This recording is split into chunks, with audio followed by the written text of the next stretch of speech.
नमस्कार, मी निलेश आर्टिस्ट आणि मी पुण्यामध्ये सुरुवातीपासून जेव्हापासून पुण्यामध्ये आलो तेव्हापासून या एरियात बघतोय, राहतोय. आम्ही कॉलेजला जातो येतो आणि हा एरिया म्हणजे पुण्यातील एक प्रतिष्ठित एरिया आणि व्यवसायाची गजबजलेला एरिया. इथं स्टुडंट लोक असतात, सगळी बाहेरची सिटी मधली सगळी लोक येतात.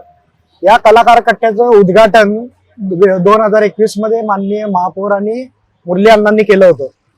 त्यानंतर या कलाकार कट्ट्यावर जी कलाकार मंडळी बसतात त्यांची कलेची त्यांना कलेला प्रोत्साहन माननीय पंतप्रधान मोदीजींनी सुद्धा दिलेलं आहे. आता इथं हे बोलतात की इथं ट्रॅफिकचा अडथळ्यासाठी हा कलाकार कट्टा हटवण्यात येणार आहे, त्यांना ऑप्शनल जागा देणार आहे. पण त्या ऑप्शनल जागेवर नाही सुद्धा परत एक तिथूनही हटवतील.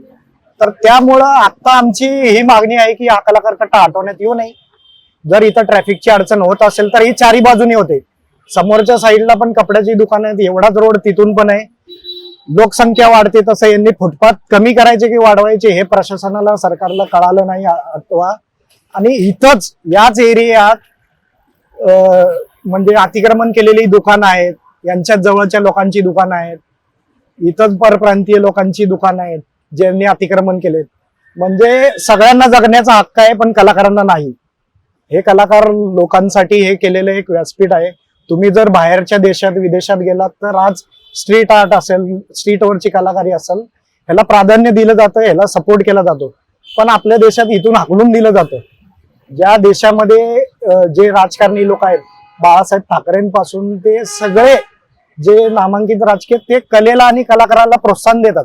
आज भारत स्वच्छता अभियान असेल किंवा जे काही गोष्टी आहेत त्यात माननीय पंतप्रधानांनी या रोडवरच्या कलेला प्रोत्साहन दिलंय.